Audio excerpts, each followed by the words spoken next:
जहां भी एससी की लिस्ट में डीएनटी है, एसटी की लिस्ट में डीएनटी है या ओबीसी की लिस्ट में डीएनटी है, उनके लिए एससी के अंदर, एसटी के अंदर या ओबीसी के अंदर एक अलग कैटेगरी, उनका डब्बा, उनका खाना अलग बना दिया जाए। और इस लिहाज से सुप्रीम कोर्ट का अभी पिछले महीने जो फैसला आया है, ये बहुत अच्छा फैसला है, ऐतिहासिक फैसला है। विमुक्त घुमंतु समाज की सबसे बड़ी ट्रेजेडी ये है कि उसका कोई कागज में वजूद नहीं है। किसी स्टेट में ओबीसी, कोई जाति एससी, कोई कहीं पे एसटी, एससी में है तो एससी में दूसरी जातियां इतनी आगे हैं कि उनके सामने खड़ा ही नहीं हो सकता हो। अगर ओबीसी में है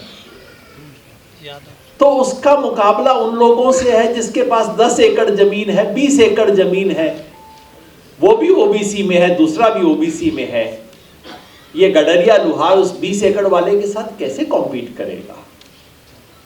पहली शर्त किसी भी समाज के संघर्ष की पहली पायदान है कि हमें पहचान मिले, मेरा नाम हो, मेरी अलग कैटेगरी हो, मेरी अलग सूची हो और मैं कह सकूं कि मेरे वाली सूची के अंदर मेरी अलग से लाइन लगे और मैं जाके पूछूं, किसी दूसरे की लाइन में पीछे खड़ा ना हो, मैं जाके पूछूं ये मेरे वाली लाइन कहाँ है, अपने वाली लाइन में जाके। अगर बस चले तो मंत्री जी से बस ये एक चीज मांगिएगा, क्योंकि 50 चीजें मांगने में दिक्कत ये हो जाती है कि जो सबसे हल्की मांग होती है वो सरकार और मंत्री बड़ा जल्दी से मान लेते हैं कि चलो हो भी गया, आपका भी मुंह बंद हो गया, मेरे को भी कुछ देना नहीं पड़ा, मेरी जेब से भी कुछ नहीं गया। करना यही चाहिए। और ये मैं पार्टी की बात नहीं कह रहा हूं, सच बात ये है, किसी पार्टियों ने इस देश में डीएनटी समुदाय के साथ न्याय नहीं किया। आज जवाहरलाल नेहरू को जरूर याद करना चाहिए क्योंकि विमुक्ति का काम उन्होंने किया, लेकिन एक बार कागज में विमुक्ति करने के बाद जो जमीन पे विमुक्ति होनी चाहिए थी उसका काम किसी ने नहीं किया है। वो संघर्ष बाकी है। तो पहली मांग, सबसे पहली चीज जिसकी आवश्यकता है कि डीएनटी की अलग से राष्ट्रीय लेवल पे लिस्ट बने। राज्यों में बनी है, महाराष्ट्र में लिस्ट है, राजस्थान में लिस्ट है, छोटी मोटी चीजें सरकार कुछ अलॉट कर देती है, फाइल का पेट भरने के लिए कुछ छोटे मोटे काम कर देते हैं, मगर राष्ट्रीय स्तर पे जैसे एससी और एसटी, एससी का मतलब क्या है? Scheduled caste. पर हम शेड्यूल कास्ट शब्द बोलते बोलते भूल गए हैं शेड्यूल का मतलब क्या है। शेड्यूल का मतलब होता है लिस्ट। संविधान में बनाई गई एक लिस्ट को शेड्यूल कहते हैं। तो ये शेड्यूल्ड कास्ट है, शेड्यूल्ड ट्राइब है, वो ट्राइब जिनकी लिस्ट संविधान में बनाई गई है। इसी तरह से शेड्यूल्ड डीएनटी की एक सूची बननी चाहिए संविधान में।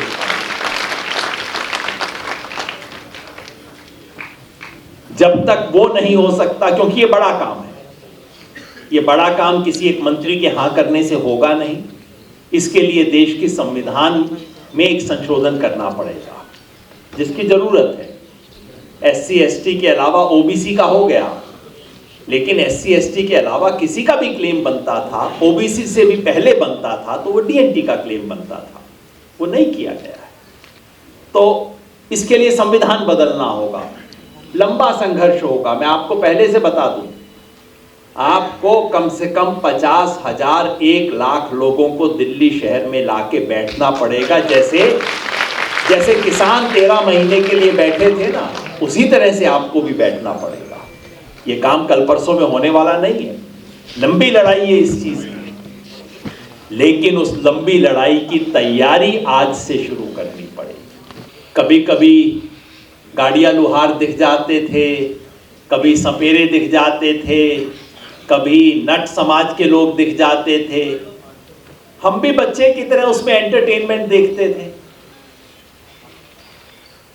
लेकिन जब होश संभाला, कुछ समझ आई, तो मुझे पता लगा कि आज इस आजाद भारत में आज भी गुलामी की जिंदगी जीने के लिए मजबूर अगर कोई वर्ग है तो वो ये विमुक्त समाज है। नाम है विमुक्त। 73 साल पहले सरकार ने कागज पे तो मुक्त कर दिया, लेकिन जमीन पे आज भी मुक्त नहीं हुआ।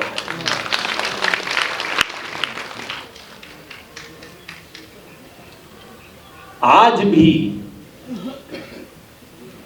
सांसी समाज का बच्चा स्कूल में पढ़ने जाता है। मैंने 3-4 साल पहले बात हुई, कहीं से उसके पास बैठ के बात कर रहा था।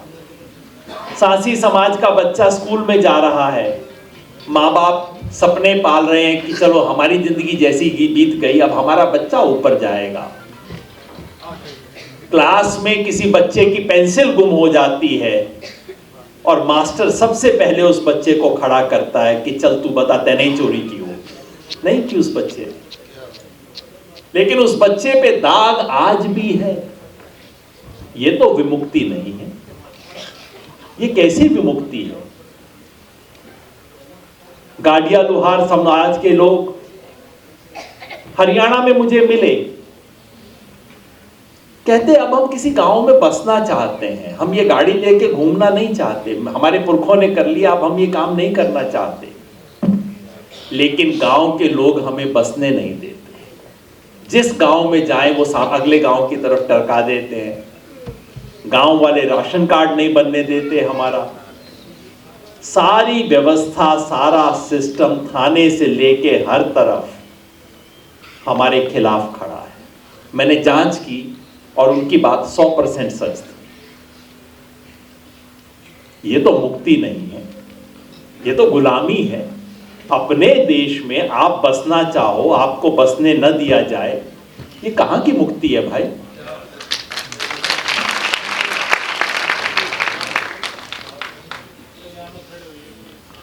मेरे दोस्त ने इतना सुंदर गीत गाया,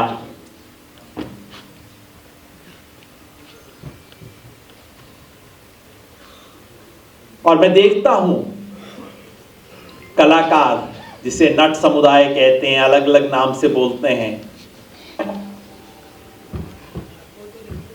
इतनी शानदार कला है।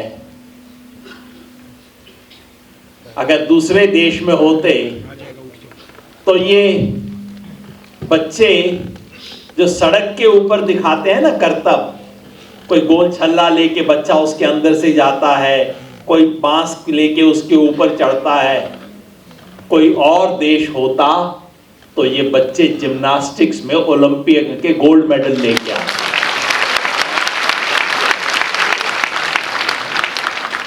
लेकिन हमारा देश है जिसमें इस शानदार कला को उनकी नीचता की निशानी माना जाता है, उनकी ऊंचाई की निशानी नहीं माना जाता।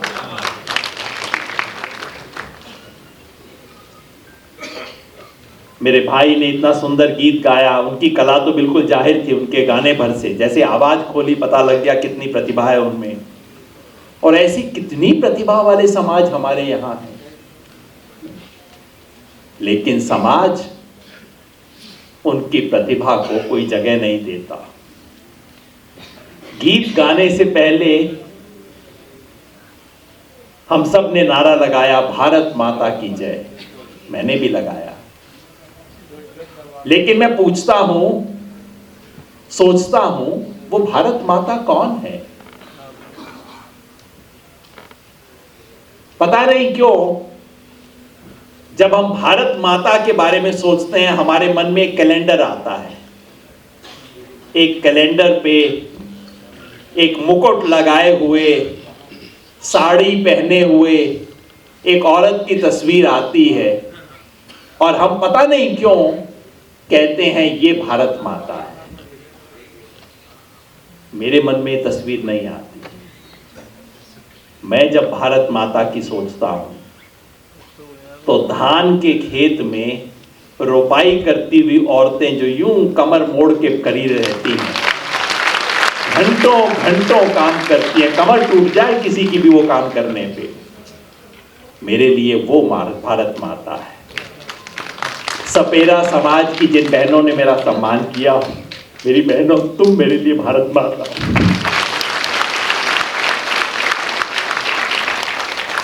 जिस दिन ये देश ये सीख जाएगा, ये इंसानियत का देश बन जाएगा।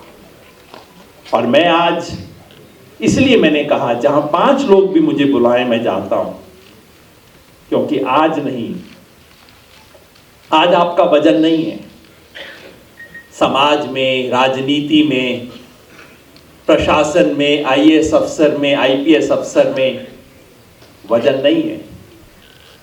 लेकिन इस हॉल में कोई अंबेडकर बैठा हुआ है, मैं उसे पहचान नहीं पा रहा हूं, लेकिन एक फुले, एक अंबेडकर इस कमरे में बैठा हुआ है। और जिस दिन उस फुले, उस अंबेडकर की आवाज उठेगी, ये समाज संगठित होगा, अपनी प्रतिभा को पूरे देश के सामने लेके जाएगा। उस दिन वो 5 लोगों की मीटिंग, वो 50 लोगों की मीटिंग इतिहास के पन्ने में दर्ज होगी।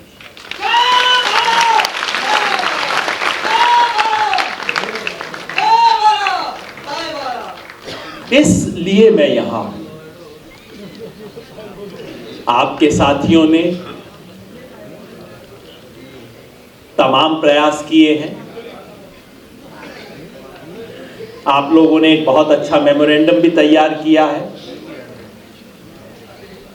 उस मेमोरेंडम की ज्यादातर बातों से मैं सहमत हूं। भारत सरकार ने आयोग भी बनाया है, रेनके आयोग बनाया, जिस पे किसी सरकार ने लागू नहीं किया है। मुझे उम्मीद है, कम से कम बाहर बोर्ड पे लिखा हुआ था कि माननीय मंत्री जी इस कार्यक्रम में आएंगे। अगर आए, उनसे 10 चीजें मत मांगिएगा, बस सिर्फ एक मांग कीजिए, वो ये कि डीएनटी समुदाय को पूरे देश में जैसे एससी और एसटी की लिस्ट है, ठीक वैसे ही डीएनटी की भी एक संवैधानिक लिस्ट बननी चाहिए।